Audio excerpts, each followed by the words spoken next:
औज़ु बिल्लाहि मिनश्शैतानिर्रजीम बिस्मिल्लाहिर्रहमानिर्रहीम।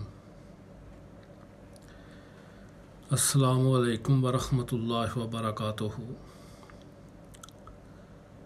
खाकसार ने पिछली वीडियो में ये कहा था कि बैत के बाद मुझे प्यार से समझाया गया कि मैं अहमदियत से पीछे हट जाऊं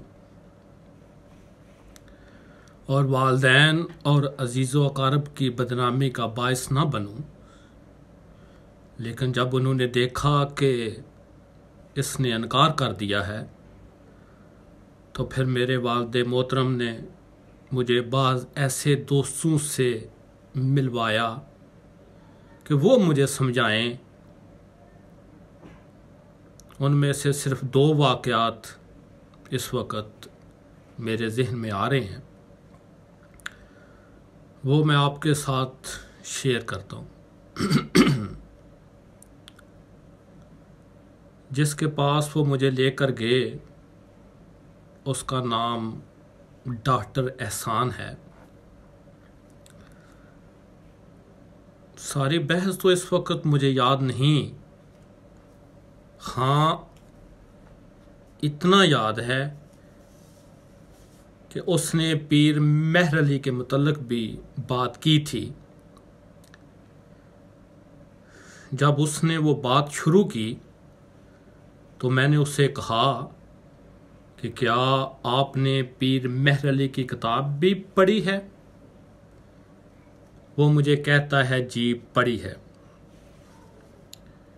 मैंने कहा इस किताब में तो ये लिखा है कि उनके एक मरीद बाबू फिरोज़ अली ने 1896 या 1897 में पीर साहब से मिर्ज़ा साहब के मुताबिक पूछा तो उन्होंने कहा कि हाँ ये शख्स इस वक़्त मज़हब बातला के वास्ते शमशीर बरां का काम कर रहा है।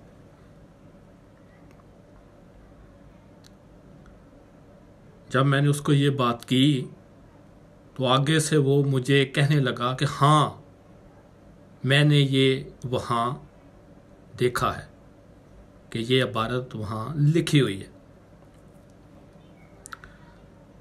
तो फिर मैंने उसे कहा कि नबी की सच्चाई की ये भी एक दलील होती है कि नबी अपने दावे से पहले लोगों की नज़र में मुत्की और नेक होता है और हक पर होता है, और इसकी गवाही पीर मेहर अली ने दे दी है कि उस वक़्त जितने भी मज़हब बातला थे और वहाँ हज़रत सल्लल्लाहु अलैहि वसल्लम और इस्लाम पर एतराज़ कर रहे थे, मिर्ज़ा साहब सिर्फ नेक इंसान ही नहीं थे बल्कि इन सब एतराज़ात के जवाब भी दे रहे थे।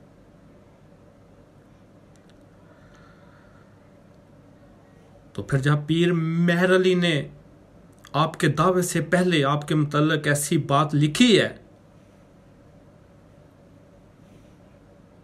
तो जाहिर बात है कि पीर साहब मिर्ज़ा साहब को अच्छा समझते थे। और फिर जैसे कि आम कायदा है कि जब भी अल्लाह ताला ऐसे अपने प्यारों को नबूवत की नेमत देता है तो फिर वही लोग जो पहले आपकी सच्चाई के कायल होते हैं, आपको अच्छा समझते हैं, वो आपके ख़िलाफ़ हो जाते हैं। फिर मैंने उसे कहा कि अंबिया की तारीख़ में इसे देख लो, तो मेरे इस जवाब से वो चुप हो गया। और बाद में मेरे वालिद मोहतरम को कहा कि इसके पास मुझसे ज़्यादा इल्म है, मैं अभी इल्म के मैदान में इसका मुकाबला नहीं कर सकता।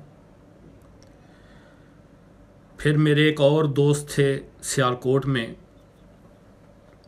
वो मुझे अहले हदीस की मस्जिद में ले गए, जहाँ उनके 2-3 मौलवी बैठे थे। बातचीत शुरू हुई तो मैंने अपनी जेब में से कुछ पम्फलेट निकाल कर उन मौलवी साहबान के सामने रख दिए, जो हज़रत मसीह मौद अलैहिस्सलाम के हज़रत सल्लल्लाहु अलैहि वसल्लम के इश्क पर मबनी थे। और मैं इस तरह के पम्फलेट हर वक्त अपनी जेब में रखता था। तो मैंने वो पम्फलेट मौलवी साहब को दिए और उनसे पूछा कि बताएं इसमें मिर्ज़ा साहब ने क्या गलत लिखा है। तो कुछ देर देखने के बाद वो मौलवी कहने लगा कि नहीं, इसमें कुछ भी गलत नहीं है। मैंने कहा इसीलिए तो मैंने बैत की है कि मिर्ज़ा साहब की तहरीरात खुदा और उसके रसूल के इश्क में बढ़ा देती हैं।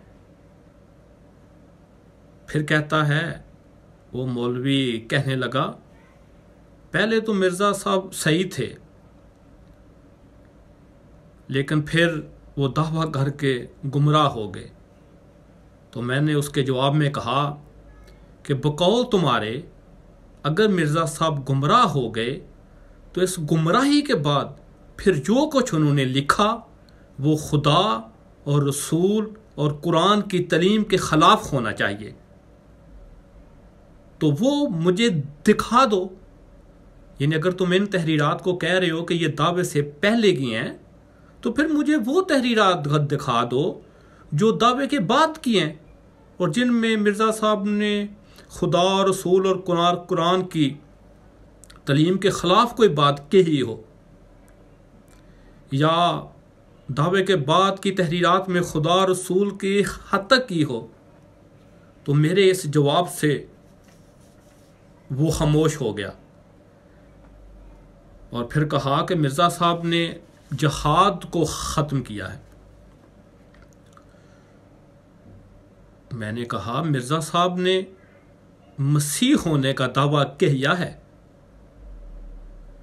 अब देखना चाहिए कि हदीस की रूह से सच्चे मसीह की निशानी क्या है।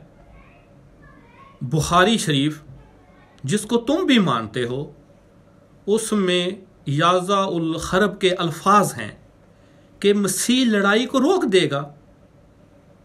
ये तो तुम अपने मुंह से मिर्ज़ा साहब की सच्चाई बयान कर रहे हो। फिर जब वो इस दलील से शर्मिंदा हुआ तो कहने लगा, नहीं, इसमें जहाद का जिक्र नहीं। यानी जो तुमने हदीस बयान की है कि मसीह लड़ाई को रोक देगा, ये जहाद के मुतल्लिक तो नहीं। हालांकि बुखारी के हदीस में साफ जिक्र है कि उस वक़्त के मुसलमान जो हक से दूर होंगे, वो जो मुख्तलफ लड़ाइयों में शरीक होंगे, वो उनको समझ रहे होंगे कि ये जहाद है, अपने ज़हन में समझ रहे होंगे, हालांकि वो जहाद तो नहीं होगा। तो जब मसीह मौद आएगा तो जो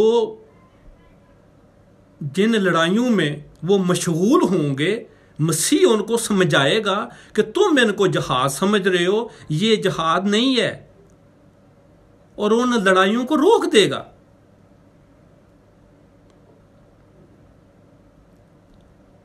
अब देखें कि मौलवी साहब कैसे पीछे हो गए जब उन्होंने देखा कि मिर्ज़ा साहब की सच्चाई तो इस शख्स ने हदीस से बयान की है, और फिर वो खामोश हो गए।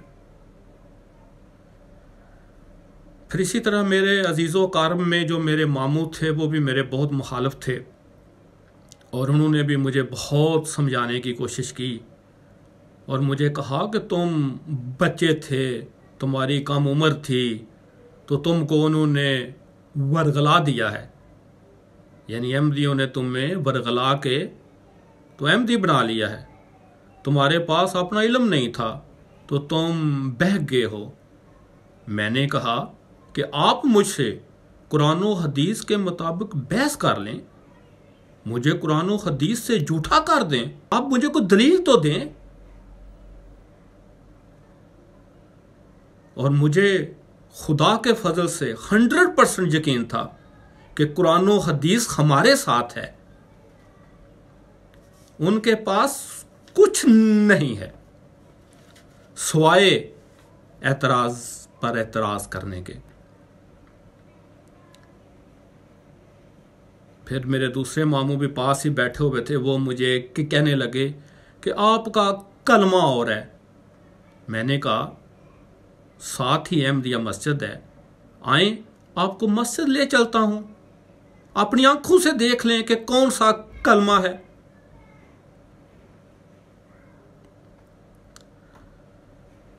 तो फिर वो भी मेरी इस बात से खामोश हो गए। मैं सिर्फ आपको यहां एक बात बताना चाहता हूं, और वो ये है कि अगर आप मुखालफीन का मुंह बंद करना चाहते हैं तो इल्म के जेवर को पहन लें। हजरत मसीह मऊद अलैहिस्सलातु वस्सलाम की किताबें पढ़ें, उसमें हर किस्म का इल्म है। वो किताबें आपको खुदा से तो मिलाती ही मिलाती हैं, हजरत सल्लल्लाहु अलैहि वसल्लम के इश्क में तो बढ़ाती ही बढ़ाती हैं। साथ उन किताबों में कुरान और हदीस के जो दलाइल हैं वो भी लिखे हुए हैं। वफ़ात मसीह के दलाइल आपको हज़रत मसीह मौत की किताबों से मिलेंगे। ख़त्म नबुव्वत के दलाइल आपको हज़रत मसीह मौद अलैहिस्सलातु वस्सलाम की किताबों से मिलेंगे।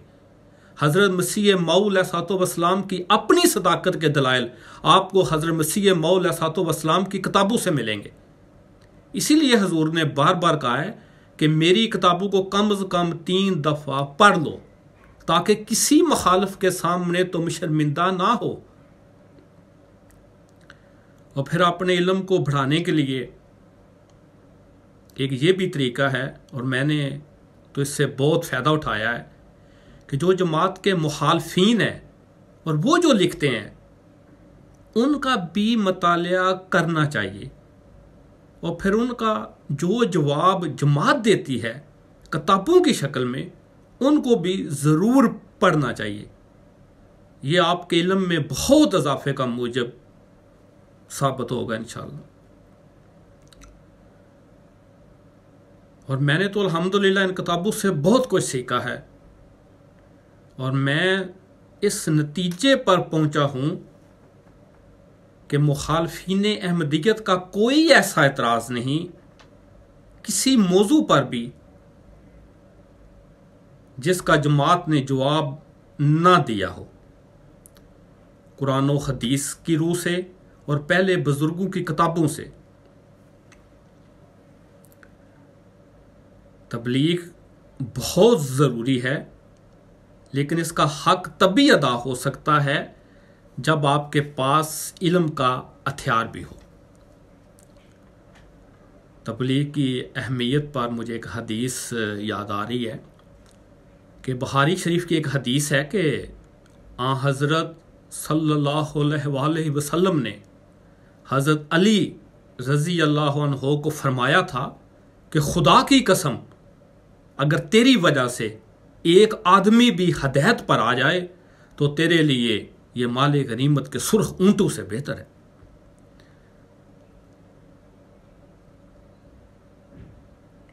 तो नेमत के इजहार के तौर पर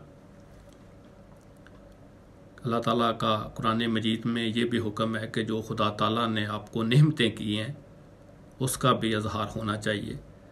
तो तहदीस नेमत के तौर पर मैं एक वाक़या भी आपको बताना चाहता हूँ कि महज खुदा के फजल से खुदा ने मुझे भी उन खुश नसीबों में शामिल किया और एक सईद रूह मेरी तबलीग से भी हकीकी इस्लाम अहमदियत की आगोश में आई। उसका कबूल अहमदियत का वाक़या भी बहुत ईमान फरोज़ है। इख्तिसार के साथ वो भी कुछ बयान करता हूँ। ये ज़रूरी नहीं होता कि हर कोई आपसे वफ़ात मसीह और ख़त्म नबूवत की दलील ही मांगे। मेरी नाकस अकल के मुताबिक या मेरे नाकस इल्म के मुताबिक जो मेरा तबलीग करने का अंदाज़ था वो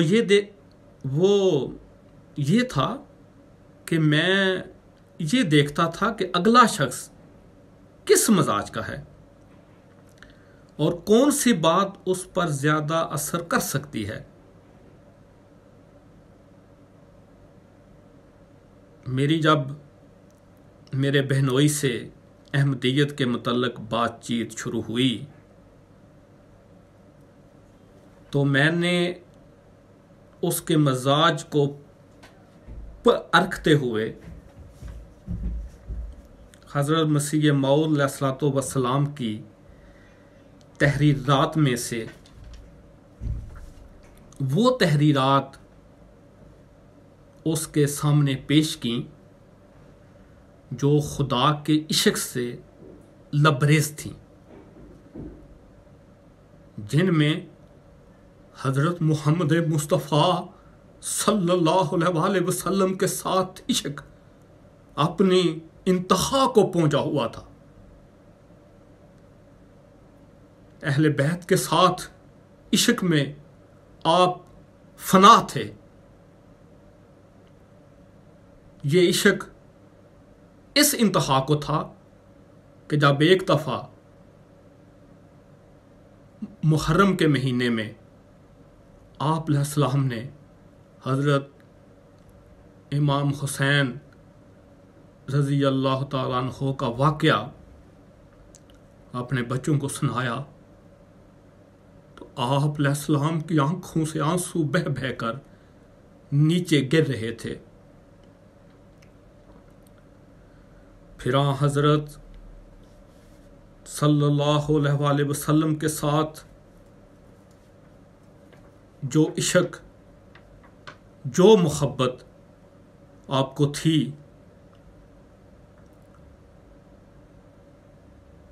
वो भी ज़रा देख लें। हज़रत मसीह मौऊद अलैहिस्सलातु वस्सलाम की किताब है आईना कमालात इस्लाम, उसमें ये इश्क से भरपूर वाक़या लिखा है। मेरे दिल को किसी चीज़ ने कभी इतना दुख नहीं पहुंचाया जितना कि इन लोगों के इस खनसी ठठा ने पहुंचाया है। जो वो हमारे रसूल पाक सल्लल्लाहु अलैहि वसल्लम की शान में करते रहते हैं, उनके दिल आज़ार तानो तशनी ने जो वो हज़रत खैरुल बशर सल्लल्लाहु अलैहि वसल्लम की ज़ाते वाला सफ़ात के ख़िलाफ़ करते हैं, मेरे दिल को सख्त ज़ख्मी कर रखा है। खुदा की कसम, अगर मेरी सारी औलाद और औलाद की औलाद और मेरे सारे दोस्त और मेरे सारे मांगनो मददगार मेरी आंखों के सामने कत्ल कर दिए जाएं और खुद मेरे हाथ और पांव काट दिए जाएं और मेरी आंख की पुतली निकाल फेंकी जाए और मैं अपनी तमाम मुरादों से महरूम कर दिया जाऊं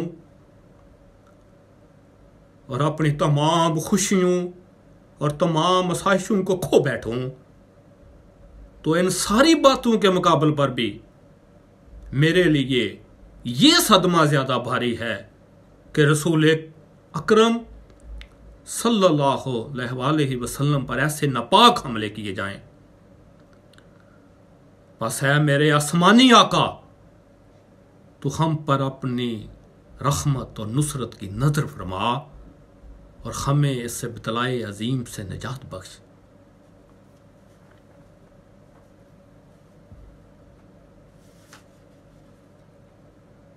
तो अब मेरे प्यारे मुसलमान भाई ज़रा इस बात को भी सामने रखें कि जो मौलवी उनको कहते हैं कि हज़रत मिर्ज़ा साहब गुस्ताखे रसूल हैं, जो तहरीर मैंने अभी आपको पढ़ के सुनाई है, खुदा की कसम इन मौलवियों में से कोई भी ऐसा नहीं जिनकी किताबों में इस किस्म का इश्क आपको मिलता हो, जिनकी किताबों में इस किस्म की तहरीरात आपको मिलती हों। मेरा चैलेंज है ये।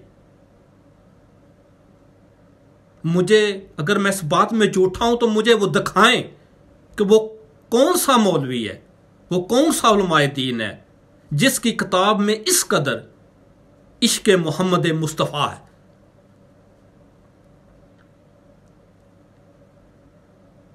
जब मैंने ये सब तहरीरात निकाल कर अपने बहनोई के सामने रखी तो वो वर्ताए खैरत में डूब गया और उसने बरमला कहा कि ऐसी तहरीरात मैंने आज तक ना सुनी ना पढ़ी। जब मैंने समझा कि इन तहरीरात ने उसका दिल मोम कर दिया है तो मैंने उसे कहा कि अब खुदा को हाजिर और नाजर जानकर बताओ कि क्या ऐसा शख्स गुस्ताखे रसूल हो सकता है? क्या ऐसा शख्स मुर्तद व जाल हो सकता है?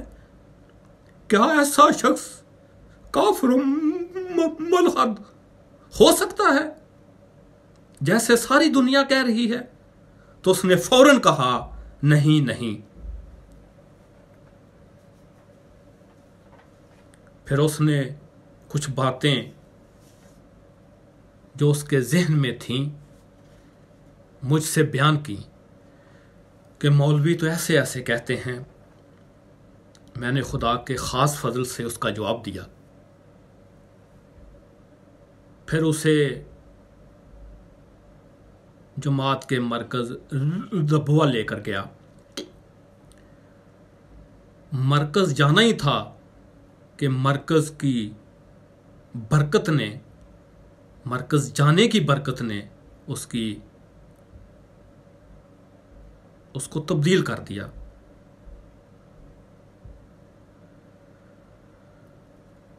जब जुमे वाले दिन,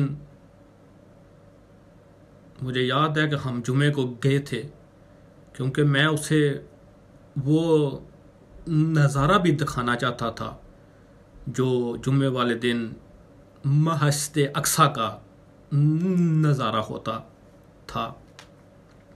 और मुझे भी चूँकि इस नज़ारे ने, जब मैं पहली दफ़ा मरकज़ गया था तो मुझे बहुत मुतासर किया था, क्योंकि हमारे मौलवी तो ना किसी निज़ाम जमात के तहत हैं, ना ही एक आवाज़ पे उठते हैं ना बैठते हैं। एक मौलवी एक मस्जिद में चंद लोगों को लेकर जुमे की नमाज अदा कर रहा है तो दूसरा मौलवी दूसरे महल्ले में जुमे की नमाज अदा कर रहा है। अगर छोटा सा भी गांव हो तो एक गांव में 3-3, 4-4 मसाजिद में जुमा हो रहा था। और वो इस बात की अलामत होती है कि इनके दिल फटे हुए हैं आपस में। तो खुदा के फजल से जब मैंने ये नज़ारा देखा था पहली दफ़ा, जब मैं रबवा गया तो मुझे इसने बहुत मुतासर किया था। इतनी बड़ी मस्जिद अक्सा देख कर मैं हैरान रह गया। और फिर लोगों का हजूम। तो मैंने ये इरादा किया कि मैं अपने भिनोई को भी जुमे वाले दिन मस्जिद अक्सा का वो नज़ारा भी दिखाऊं। लिहाजा जुमे वाले दिन जब उसने मस्जिद अक्सा का वो रूह परवर नज़ारा देखा कि इतनी बड़ी मस्जिद और हज़ारों की तादाद में अहमदी और जुम्मे के वक़्त अंदर जाने के लिए भी लंबी लंबी लाइनें लगी हुई हैं और जुम्मे के बाद भी लंबी लंबी लाइनें लगी हुई हैं, तो वो बहुत मुतासर हुआ। खुदा करे और मेरा प्यारा कादर खुदा मस्जिद अक्सा की वो रौनकें दोबारा हमें दे दे और अहले रबुआ भी जलकर अपने इमाम के दीदार से मुशर्रफ हो।